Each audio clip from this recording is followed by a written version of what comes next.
ja me istume siin Ott Kiluskiga, näitemängu Cosmopolitan autoriga. Tere!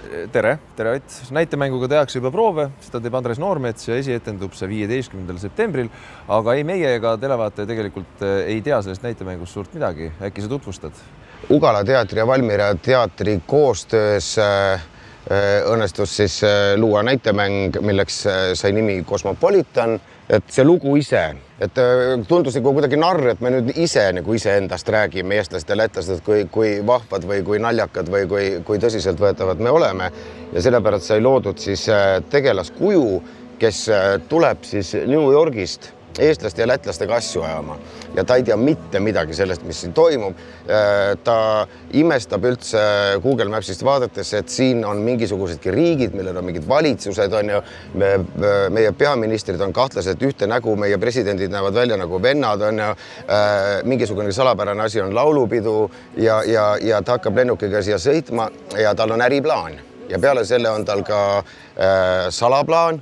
Aga kas kuidagi saab nagu seda žanrit ka määratleda? On see rohkem komöödia või? Tragöödia. Eestlased ja lätlased. Tragöödia. No plaan oli kirjutada ikkagi eksistentsiaalne draama. Aga kuna proovis saab nii palju nalja, et siis pigem läheb sinna komöödia kanti. Mina vaatasin seda 1931. aasta Frankensteini ja mõtlesin, et kui vanasti oli raske, pidid laipu üles kaevama ja surnukuuris margil käima, et tänapäeval saab kõike seda virtuaalselt modelleerida.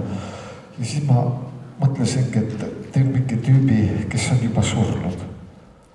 Aga see näitemängu autorile tegelikult vist päris keerukas tehnilises mõttes, et sa pidid ju natukene arvestama sellega, et sa ei saa kirjutada liiga palju läti keelt ja liiga palju eesti keelt, sa pead selle tasakaalu seal kuidagi leidma ja siis, kui sa veel lugu tahad jutustada, siis võib muutuda tehnilises mõttes see ülesanne päris keeruliseks. Loodame, et on arusaadav kõigile, sest teemad on ju olulised, on identiteet ja on rahvuslus ja on see, kuidas me ennast tunnetame, kuidas me oma naabrit näeme ja sellepärast me mõtlesimegi, et see vaatepunkt võiks asuda nagu kellelgi, kes tuleb suurlinnast, kes ei tajugi identiteedi mõistet nii nagu meie ja sellest see pealkiri Cosmopolitan. Kuule, Ott, aitäh sulle ja siis hoiame pöialt Andresele ja kogu trupile. Ja edu. Ja Kõlks. Ja. Salde jumps. Nüüd kiiruse peale. Kiiruse peale.